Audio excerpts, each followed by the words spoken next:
let's play with the egg. And this trick is very cool. I'm going to use some wheat butter. That way the egg looks clean. I'm using a relatively large pan because I want you to see what I'm doing. Put some of that butter. You can use regular butter. Get that baby melted. You don't need a lot. You just need enough for an egg. Let it melt first. So what you're going to do now, medium heat, crack an egg.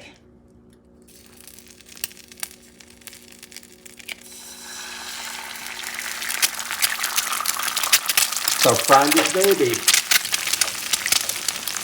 So here's a trick to cook the top. Put a little bit of water. Cover it. And you let that steam cook the egg. The steam.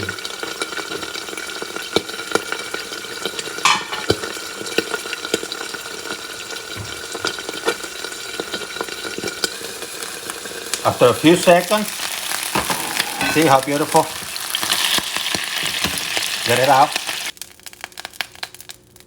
See how beautiful?